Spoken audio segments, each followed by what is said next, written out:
जी हां, एजेंडा में आज बात करेंगे लाशों पर राजनीति की। बीजेपी ने बिहार में अस्थि कलश यात्रा निकालकर नई राजनीतिक बहस खड़ी कर दी है। पार्टी ने हुंकार रैली के दौरान बम विस्फोट में मारे गए लोगों के अस्थि कलश पूरे बिहार में घुमाए और कल उनका सामूहिक रूप से पटना में विसर्जन किया गया। लेकिन विपक्ष का आरोप है कि बीजेपी लाशों पर राजनीति कर रही है, सांप्रदायिक ध्रुवीकरण कराना चाहती है। सवाल इस बात को लेकर कि आतंकवाद के खिलाफ लड़ाई है या दरअसल वोटों की राजनीति है। इस पर करेंगे आज बातचीत। यही आज का एजेंडा।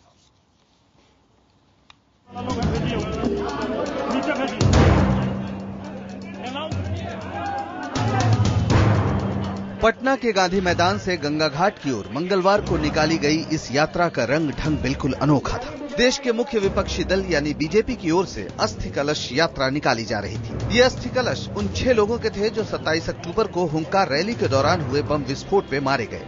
इससे पहले इन अस्थि कलशों को बिहार के 29 जिलों में घुमाया गया। बीजेपी ने दावा किया कि पार्टी के झंडों और नारों से सजी इस यात्रा का राजनीति से कोई मतलब नहीं है। जैसे मौत में राजनीति क्या, कोई आदमी अगर कोई आदमी शहीद हो गया तो क्या उनकी अस्थियों को गंगा में प्रवाहित करना कोई गुनाह है? क्या उनके घर में जाकर उस सांत्वना देना ये कोई गुनाह है? ये तो बिहार के मुख्यमंत्री को जानना चाहिए था कि उनके राज्य के लोग मारे गए और उनकी लापरवाही के कारण लोग मरे हैं।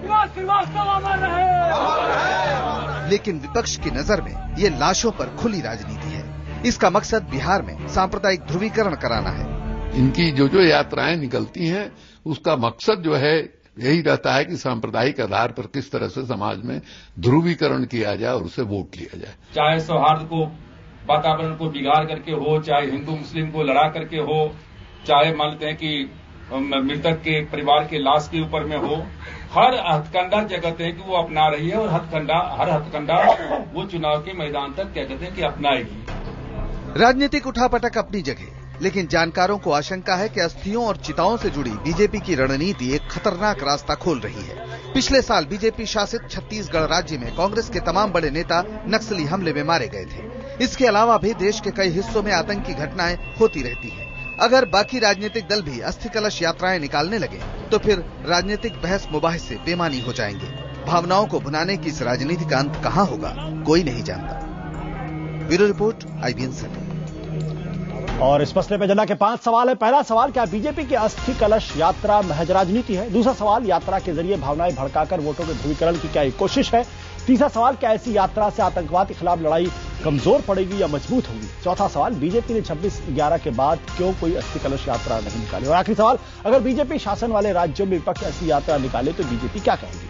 हमारा एजेंडा बिल्कुल साफ है, लाशों पर किसी तरह की राजनीति नहीं होनी चाहिए। यही बात बीजेपी हर आतंकवादी हमले के बाद कहती है। इस मसले पर चर्चा के लिए हमारे साथ खास मेहमान है। स्टूडियो हमारे साथ मौजूद हैं आलोचक और लेखक पुरुषोत्तम अग्रवाल, बीजेपी नेता रामेश्वर चौरसिया और मेरे सहयोगी एसोसिएट एडिटर पंकज श्रीवास्तव। दिल्ली से जुड़ रहे हैं जनता दल यूनाइटेड के नेता और प्रवक्ता केसी त्यागी और CPI के नेता अतुल कुमार अंजान। आप लोगों का बहुत बहुत स्वागत है। रामेश्वर जी, अस्थि कलश यात्रा निकालने की जरूरत क्यों है?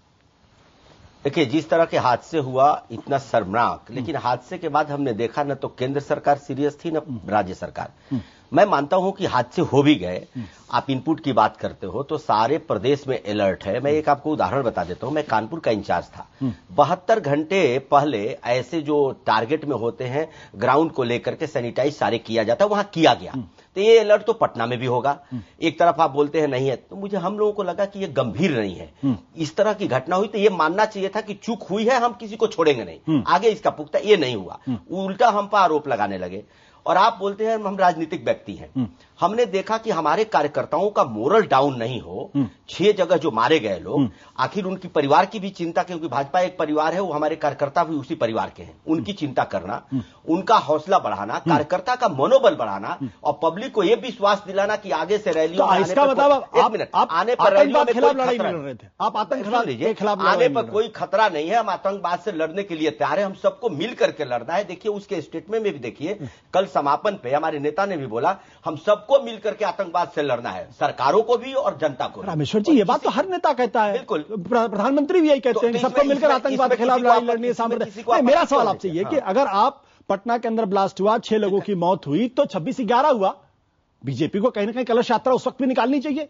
संसद पर हमला हुआ तब भी कोई अस्थि कलश यात्रा अगर आपने ध्यान दिलाया तो आगे देखेंगे, आगे हम आगे ध्यान रखेंगे। अब आगे देखेंगे आप।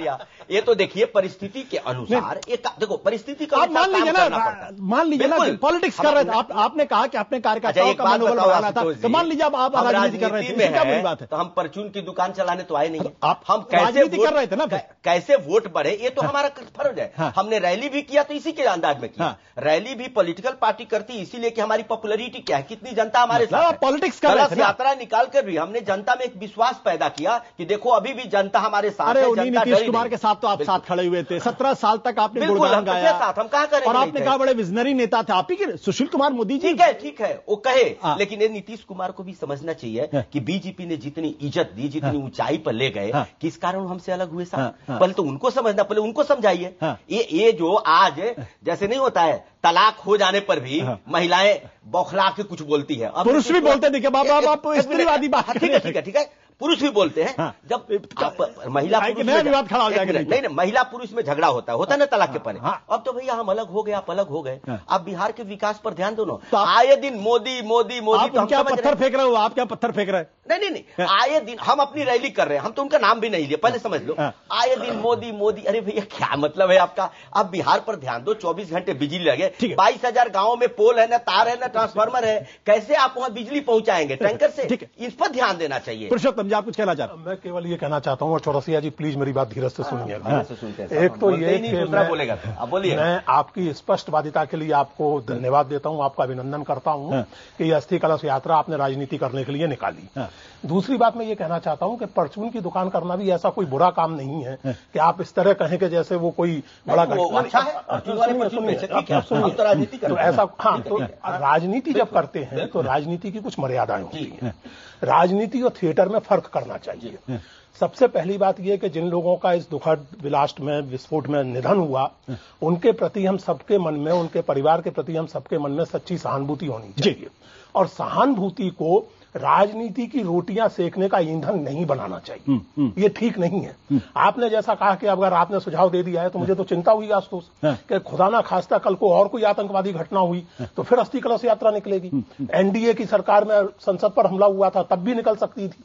बातों से ऐसा लग रहा है कि आप तो सीख लिया, तो आगे भी करेंगे। ये खतरनाक है, बिल्कुल। ये राजनीति को थिएटर बनाना है और जिन चीजों पर हमें संवेदना और सहानुभूति से काम लेना चाहिए उस पर राजनीति की रोटियां सेकना ये किसी भी दल के लिए ठीक नहीं। पुरुषोत्तम किसी भी दल के लिए ठीक नहीं, चाहे बीजेपी हो, चाहे कांग्रेस, चाहे जनता। बट जनता दल यूनाइटेड केसी त्यागी जी, केसी त्यागी जी, एक सवाल आपसे, भाई एक सवाल, बुनियादी सवाल उन्होंने उठाया। उन्होंने कहा कि सुरक्षा व्यवस्था बिल्कुल नहीं थी। चलिए मान लिया सुरक्षा में चूक कहीं भी हो सकती है, लेकिन उसके बाद जो लोग मरे, कम से कम मुख्यमंत्री जी को उनके घर जाकर उनके घाव पर मरहम लगाने का काम करना चाहिए, ताकि बिहार के लोगों को यह भरोसा हो कि यहां के मुख्यमंत्री जो हैं वो लोगों मुद्दों को लेकर जीवित हैं और आश्वस्त करने की ये कोशिश। तो वो नहीं कि जब नरेंद्र मोदी जाते हैं, जब अस्थि कलश यात्रा निकलती है तो आप लोगों को आपत्ति होती है।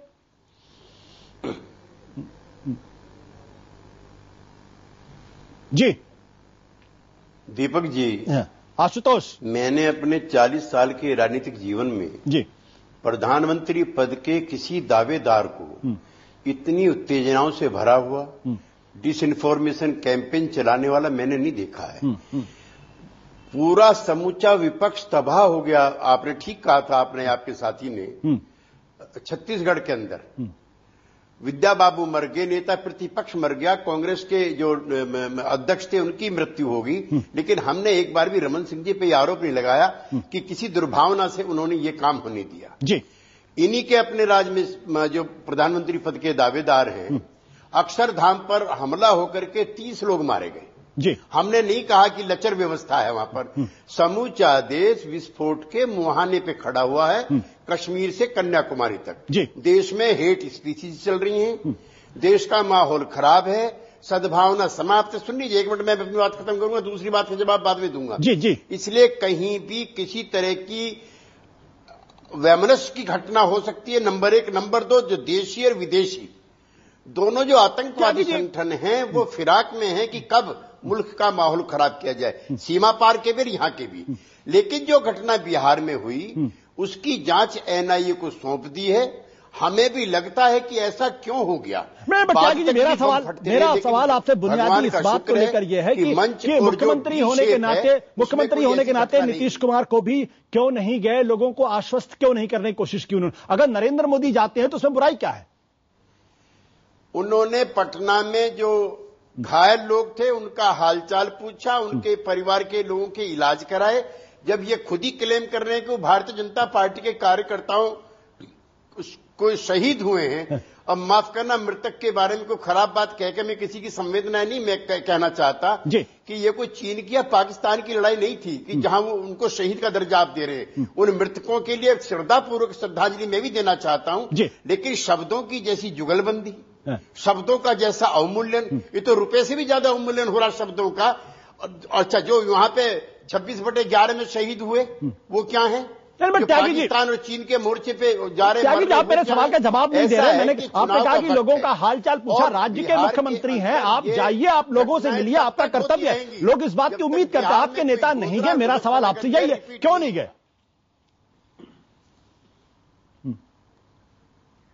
हमारे नेता उनके संपूर्ण इलाज के लिए जिम्मेदार हैं। हमारे नेताओं ने उन मृतकों के परिवार के लिए पूरी सहानुभूति रखी है। हाँ, लाशों की राजनीति करने के लिए हम लोग नहीं गए, जिसके लिए हमारे मित्र लोग ये एक्सपर्ट हैं, जो हमारे पुराने मित्र हैं। सर, भरोसा देने की बात होती है लोगों को, राज्य व्यवस्था के अंदर लोगों के अंदर भरोसा देने की बात होती है। आइंदा इस तरीके की घटना होगी तो हम उसको रोकेंगे, भरोसा लोगों को मिलना चाहिए। अतुल कुमार अंजान जी, अगर नरेंद्र मोदी जाते उसमें क्या दिक्कत है? अगर राज्य के मुख्यमंत्री नहीं गए तो लोगों के अंदर भरोसा जगाने के लिए कोई ना कोई आदमी जाएगा ना। अतुल कुमार अंजान जी, क्या ये गलत सवाल है? क्या ये मौजूद सवाल नहीं है? आशुतोष जी, मैं जरा थोड़ा सा हट के बात करना चाहता हूं। हाँ। कि ये घटनाएं हो गई, इससे बचा जा सकता था, लेकिन आतंकवादी अपने हौसलों पर बुलंद थे, उन्होंने घटना कर दी। लेकिन अब ये क्या काम कर रहे हैं आप कि एक राज्य का मुख्यमंत्री दूसरे राज्य में जाएगा, अपनी पुलिस और फौज लेके जाएगा? ये काम नरेंद्र मोदी जो कर रहे हैं ना, ये संघ और राज्य के संबंधों को ये कुत्सित तरीके से पेश कर रहे हैं, और कल को वो दिल्ली भी आएंगे। इसका मतलब क्या है कि आप किसी राज्य पर विश्वास नहीं करेंगे। और मैं साफ ये कहना चाहता हूं, नरेंद्र मोदी की और भारतीय जनता पार्टी की वो जो रैली थी ना पटना की, वो सत्ता के हुंकार की रैली थी। अतुल जी, तो हुंकार कितना देखा जाएगा? अतुल जी, मोदी पे चर्चा बाद में करेंगे। मैंने आपसे एक बुनियादी सवाल पूछा मैंने आपसे बुनियादी सवाल पूछा, क्या राज्य के मुख्यमंत्री को नहीं जाना चाहिए ये आश्वस्त करने के लिए? मैं बोलने जा रहा हूं तो आप उससे पहले ही सवाल दाग दे रहे हैं। तो आप समझ में नहीं आता कि आप लोग कितने व्याकुल भारत हैं। चलिए, अच्छा शब्द आपका, बोले सर। नहीं, जरा सा थोड़ा सा हम लोग भले राजनीतिक लोग महान निर्लज्ज हैं, आप लोग महान हैं, लेकिन कुछ सुनने की तो क्षमता रखिए। नहीं, अतुल जी देखिए पॉलिमिक्स में आप बहुत आगे, मैं मानता हूं, और एक एंकर होने के नाते मेरी अपनी सीमा भी है। मैंने आपसे सवाल किया, आप कहीं और चले गए। नहीं, आपने बुलाया, मैं बोल रहा हूं। ये जो मोदी जी की सत्ता की हुंकार रैली थी, उसके बाद ये घटना के बाद ये वोटों की चित्कार रैली कर दी भारतीय जनता पार्टी ने। ये कैसी संवेदना थी जिसके अंदर आप पार्टी का झंडा लगा करके बात कर रहे हैं? मेरे ख्याल से ये इतना विभत्सीकरण संवेदनाओं का कभी नहीं हुआ, और राजनीतिक परिस्थितियों में इतनी गिरावट नहीं हुई। और मैं समझता हूं कि आप जो कह रहे हैं मुख्यमंत्री को जाना चाहिए था, मुख्यमंत्री को जाना चाहिए था। मैं अगर एक बात दूर की देखता हूं कि वो क्यों नहीं गए उनकी बात है। मैं अगर ये देखता हूं कि मुख्यमंत्री उन परिवारों के पास जाते और वहां भारतीय जनता पार्टी के लोग मिलकर के उत्पात पैदा कर देते तो एक नई परिस्थिति नहीं पैदा होती। अतुल जी, राज्य के मुख्यमंत्री है, पूरी पुलिस व्यवस्था, एक राज्य के मुख्यमंत्री है, पूरी पुलिस व्यवस्था उनके पास है, और आप कह रहे हैं कि उत्पात पैदा कर देते तब तो मुख्यमंत्री कहीं नहीं जाएगा। ये तर्क समझ में नहीं आता। सुरक्षाओं के बाद तो ये घटना घट गई। नहीं, राज्य में तमाम सुरक्षाओं के बाद तो ये घटना घट गई, और ये आतंकी और उत्पाती तत्व अगर कहीं और आगे बढ़ गए होते तो क्या होता? क्या आप देश के अंदर पूरी स्थिति खराब करना चाहते थे? ठीक किया मुख्यमंत्री ने कि अस्पताल में गए, लोगों से मिले, और मैं चाहता हूं कि मुख्यमंत्री जी उन जो लोग घायल परिवार के लोग हैं, जो मरे हैं, उनको कुछ आर्थिक सहयोग भी दें। ये बेहतर होगा, ये नया काम होगा। चलिए, रमेश जी, गंभीर आरोप आपको पर लगा। अतुल जी, बोलते बोलते ऐसा नहीं बहक जाइए कि लोकतंत्र की धज्जियां उड़ा दीजिए। आप क्या क्या बोल गए आपको समझ में नहीं आया। मेरा लड़ाई वही है, हमारा विचार वही। अतुल जी, आप अगर इसको ध्यान दीजिए, त्यागी जी भी बोलते हैं तो छत्तीसगढ़ जाते हैं, अपनी कमियों को नहीं देखते हैं। जब आप अपनी कमी पर ध्यान नहीं डालेंगे तो सुधारेंगे कैसे? मैं पूछता हूं एक सवाल, उसी को बता दीजिए, छोड़ दीजिए बाकी चीजें। आतंकवादी घटना होती है, बम ब्लास्ट बोधगया में होता है, मुख्यमंत्री जांच तक नहीं कराते हैं। सुन लीजिए पहले, वहां पे 14 आतंकवादी पकड़े जाते हैं एक साल के देश की विविध घटनाओं में। मुख्यमंत्री उल्टे कंप्लेन करते हैं कि हमारे यहां से आतंकवादी क्यों पकड़ा जाता है। उनको चाहिए था कि उनकी जांच कराए। भटकल पकड़ा जाता है बम ब्लास्ट के बाद, उसकी जांच कराते तो आज इस घटना को टाला जा सकता है। जहां का मुख्यमंत्री इतना इनडिफरेंट और कैजुअल हो आतंकवाद को लेकर के, आप उसकी बड़ाई करने में तुले हुए। ये राष्ट्र का सवाल है। आप ही लोग उनको बेजबानी मान रहे थे। मैं उनसे सवाल पूछ रहा हूं, क्या इस लोकतंत्र में आप दोनों मिलकर मुझे बता दीजिए। सुनिए अतुल जी, सुनने का साहस रखिए। आप बोल रहे थे तो मैं नहीं बोल रहा था। सुनने का साहस रखिए। आप बोल रहे थे, आप भी रैली कर रहे थे, आपके रैली में मेटल डिटेक्टर लगा था, हमको भी मालूम है। मुख्यमंत्री की रैली में 16,000 पुलिस थी। आज आपने आरोप लगाया, सुन लीजिए पहले, बेबुनियाद आरोप लगाया, उसको सुनिए। सरकारों में हम रैली करते हैं, आरोप लगाया इन्होंने, सिक्योरिटी लेकर के गए। आपके चैनल पर त्यागी जी मुंह फाड़ फाड़ के खोल रहे थे, 1200 सिक्योरिटी लेके गए। मैं आपको बता दूं, जो सिक्योरिटी एनएसजी देती है, जो सिक्योरिटी ब्लैक कैट कमांडो होते हैं, वो सेंटर के होते हैं, प्रदेश के होते हैं। एक पॉइंट पर मैं भी था, आपको बता दूं, पहले करेक्ट कीजिए इसको। एक पॉइंट पर मात्र 12 सिक्योरिटी पंजाब फोर्स से आई। सुन लीजिए, नहीं आपको भी अपने चैनल पर बताना चाहिए। आप सुन लीजिए, ये एक परंपरा है, प्रधानमंत्री जाते हैं, लालू जी भी जाते हैं अपनी सिक्योरिटी में। लेकिन आप जो भाषा का ये प्रयोग कर रहे हैं, क्या होती हमारे लोग आतंकवादी है क्या? रामेश्वर मुख्यमंत्री नहीं जाएगा कहीं? सवाल इसी बात को लेकर, अस्थि कलश यात्रा, अरे अस्थि कलश, चलिए सुरक्षा में खामी थी, सुरक्षा में कमजोरी थी, इसको सारे चैनल्स ने बताया, IBN 7 ने भी बताया। और गंभीर सवाल, बट सवाल अस्थि कलश का है, सवाल अस्थि कलश का। पुरुषोत्तम जी, अस्थि कलश ले गए, गंगा में विसर्जन की, तो इसमें मृत होने, आपको इन्फॉर्मेशन दे दूं, उस अस्थि कलश में परिवार के लोग थे, अरेंजमेंट हमने किया था, वो परिवार के लोग गंगा में प्रवाहित किए, बीजेपी ने नहीं की है। समझना चाहिए। देखिए ऐसा है, इस बहस को हम लोग भटकने न दें। मुख्यमंत्री का क्या प्रोटोकॉल है, क्या नहीं है, इस पर बात हो सकती है, वो अलग से हो सकती है। और मेरा ख्याल है कि कोई भी मुख्यमंत्री इस तरह अपनी पर्सनल सिक्योरिटी लिए नहीं घूमता है। दूसरी बात यह है कि असली मुद्दा यह है कि आप अस्थि कलश यात्रा को एक राजनीतिक तौर पर निकाल रहे हैं। किसी की भी मृत्यु होती है तो जो भी संस्कार, धार्मिक रीति रिवाज होते हैं, वो उसके परिवार के लोग करते हैं। उसे आप एक राजनीतिक पार्टी का मुद्दा बना दें। मरने वालों को आप निश्चित रूप से पहले से तय करके भाजपा के कार्यकर्ता के रूप में पेश करें। यह भी तो संभव है कि वो आम आदमी रहे हो, रैली सुनने के लिए आए हो, और उनकी मृत्यु अगर हो गई है तो उसको आप एक सरकार पर हमला करने का माध्यम बनाए, वो समझ में आता है। लेकिन पॉलिटिकल मोबिलाइजेशन का आप माध्यम बनाएं, ध्रुवीकरण का माध्यम आप बनाएं, तो ये बहुत चिंताजनक बात है। और जैसा चौरसिया जी ने कहा कि हम आगे भी ऐसा करेंगे या संचार में भी ऐसा कर सकते थे, ये और भी अधिक चिंताजनक बात है। पंकज, एक मिनट, एक लाइन मुझे बोला, इसमें कौन सी चिंता की बात है साहब? हम संवेदना ले जाते हैं परिवारों के पास, अस्थि कलश लेके आते हैं, रैलियां होती है, तो इसमें चिंता होनी चाहिए। नहीं, एक मिनट, रैलियों पर भी चिंता होनी चाहिए। रैलियों पर भी चिंता होनी चाहिए कि नहीं? उसके बाद क्या होता है नहीं करेगा? बिल्कुल रैली, देश में कोई रैली नहीं करेगा, रैली करेंगे आप आतंकवाद को बढ़ावा दीजिए, बाजी कीजिए। रामेश्वर जी, बिल्कुल रामेश्वर जी, व्यवस्था में रैली रोक दीजिए। रामेश्वर जी, मेरा सवाल मत लगाइए। और क्या हो रहा है? लेकिन सवाल ये जो बहस हो रही है, कोई कह रहा है क्या कि आतंकवादी को रोका जा सकता है? देखिए, आतंकवाद का मामला यह है कि वो काम जांच एजेंसियों का है, और जांच एजेंसियां रिपोर्ट दे चुकी है।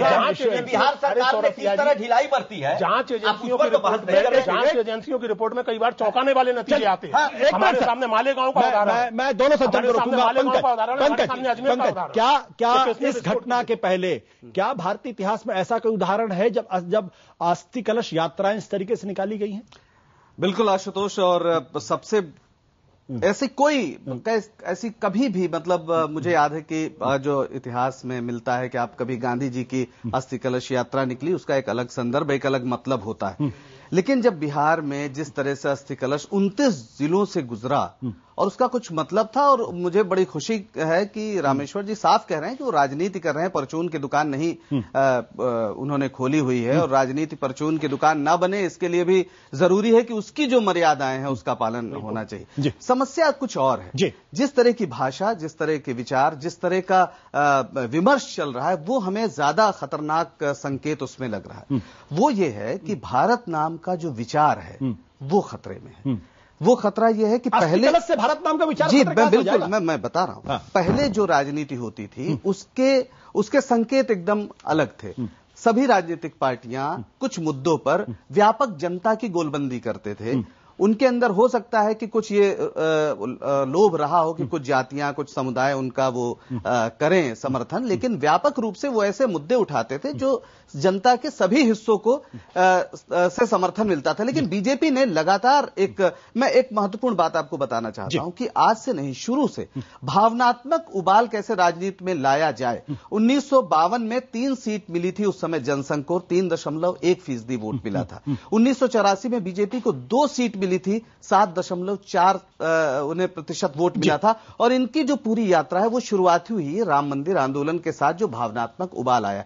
तो दिक्कत यह है बीजेपी के साथ वो एक पैरेलल पॉजिटिव एजेंडा पेश करने की जगह जो उसका हक है वो एक भावनात्मक राजनीति। रामेश्वर जी इसका जवाब देंगे, मैं नहीं चाहता कि रामेश्वर जी बिल्कुल अकेले पड़ जाए इस पर बहस में, लेकिन इनका जवाब देने के पहले मैं छोटा सवाल और पूछूंगा आपसे कि नरेंद्र मोदी जी गुजरात से निकले, वहां गए, बिहार में लोगों को मिले, सांत्वना दी, इसमें कोई दिक्कत नहीं है।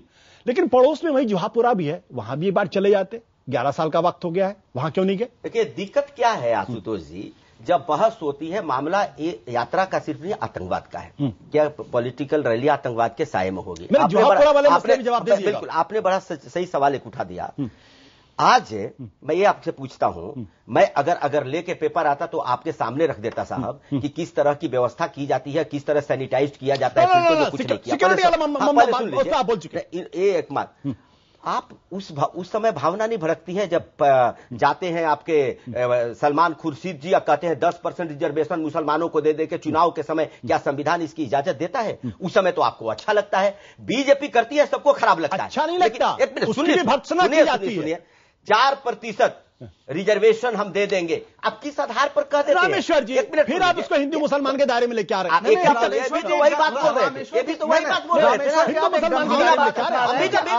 आरक्षण का मुद्दा आएगा तो आप अस्थि कलश यात्राएं निकालेंगे। फिर आप समझ रहे हैं क्या कह रहे हैं? क्या अस्थि कलश यात्रा क्या है? पहले आप इसको समझे। कलश यात्रा लाशों के नाम को आगे रखकर वोट मांगना है और कुछ नहीं, ये आप भी समझते हैं। हम वोट मांग रहे थे कि आतंकवाद की राजनीति कर रहे हैं। बीजेपी का वहां पर बीजेपी का झंडा बैनर लेके आप तो जाएंगे, बीजेपी की रैली में मरे हैं लोग, बीजेपी की रैली में मरे हैं। क्या फर्क पड़ता है? छत्तीसगढ़ में अगर रमन सिंह सरकार के खिलाफ कांग्रेस अपने लाभ से लेकर निकलती है तो आपको ठीक लगता है? आप तो न्यूट्रल आदमी है, मुझसे मत करिए। आप तो न्यूट्रल आदमी है, कम से कम आपको ये पूछना चाहिए था जैसे आशुतोष जी ने पूछा, क्या ये मुख्यमंत्री का कर्तव्य नहीं है कि जो लोग मर गए उनके इस पर सहमति है, हम सबकी सहमति है। बिल्कुल, अगर मैं आपको मैंने आपसे सुरक्षा मिला रहे हैं, उससे कोई विवाद बायलेटरल डिस्कशन मेरा सवाल आपसे ये था कि वो नरेंद्र मोदी जी के अंदर बड़ी संवेदना थी, वो लोगों से मिलने गए, बहुत अच्छा किया। हर मुख्यमंत्री को जाना चाहिए और इसमें मैं ये नहीं मानता कि वो गुजरात के हैं तो वो गुजरात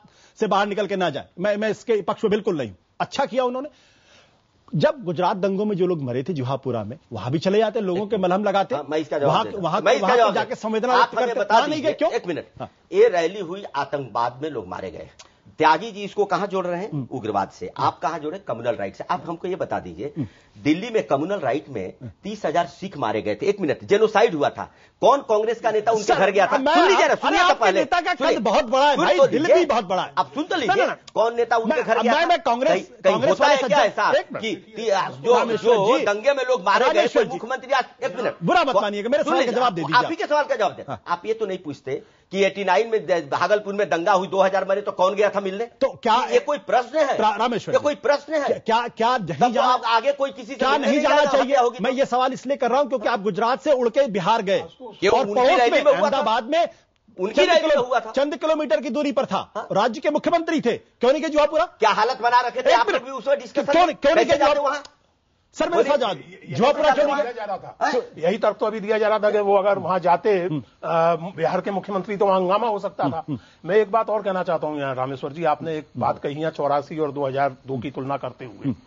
सन 84 के दंगों की जितनी निंदा की जाए उतनी कम है, और जो वहां उस समय जिस पार्टी का जो रोल था वो हम सबको पता है।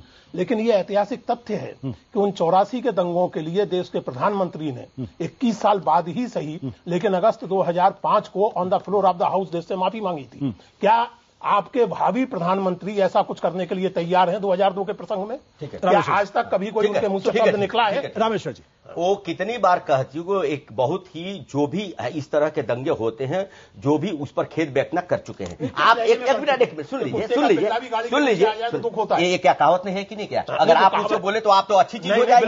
बिल्कुल जानवर के मरने पर भी दर्द होता है। देखिए ये सब छोड़िए, हम भी देहात में रहे, हम भी इस कहावत को जानते हैं। हम भी कोई इंग्लैंड से नहीं आए, हम भी देहात में रहे। लेकिन आप किसी बुद्धिमान, देखिए आप किसी धनपति को ये कहें, किसी संपन्न व्यक्ति को ये कहें कि आप उल्लू हैं, तो उसे बुरा लगेगा, भले ही बावजूद इस बात के कि उल्लू को लक्ष्मी जी का वाहन माना जाता है, लेकिन संपन्न लोगों को उल्लू नहीं कहा जाता। शब्दों का जब नरेंद्र मोदी बनेगा तो बात का मतलब बनेगा, लेकिन आप बोलेंगे तो सही हो जाएगा। वो इसलिए बनेगा कि वो प्रधानप्रधानमंत्री बनना चाहते हैं। जो व्यक्ति प्रधानमंत्री बनना चाहता है उनसे एक मैं बिल्कुल नहीं चाहूंगा रामेश्वर जी, कॉलेज की डिबेटिंग सोसाइटी में नहीं बोल रहा। 2002 की दंगों की तो बात कर रहे हैं। आपने एक बार भी कहा कि जो ट्रेन जली उसके बाद दंगे हुए, इस ट्रेन में कौन लोग शामिल थे? सारे कांग्रेस के लोग जेल में। ये बात आपने उठाई कभी? बिल्कुल उठाई, क्यों नहीं उठाई? हुए? अरे भाई 84 के दंगे की कह रहे हैं, 84 का दंगा तो शुद्ध रूप से कत्लेआम था। बिल्कुल था। उनके प्रधानमंत्री बोलते हैं कि बड़ा पेड़ गिरता है तो धरती हिलती है। उसी पार्टी के रामेश्वर जी, इसमें के प्रधानमंत्री माफी प्रधानमंत्री जी ने मैं दोनों को रोकना चाहूंगा। वक्त छोटे से ब्रेक का, लेकिन ब्रेक में जाने के पहले एक बात जरूर कहना चाहूंगा कि अगर राजनीति के अंदर करनी और कथनी में अगर फर्क नजर आए तो मुझे लगता है कि ये एक बड़ी बात हो जाती है, क्योंकि गांधी जी कहा करते थे कथनी और करनी में फर्क नहीं होना चाहिए, और राजनीति में अगर की जाए तो राजनीति की भी एक मर्यादा होती है, उसका पालन होना चाहिए, और ये दोनों पक्षों के पर लागू होता है, सिर्फ एक पक्ष पर लागू नहीं होता। छोटे से ब्रेक के बाद लौटते हैं, इस चर्चा को आगे बढ़ाते हैं।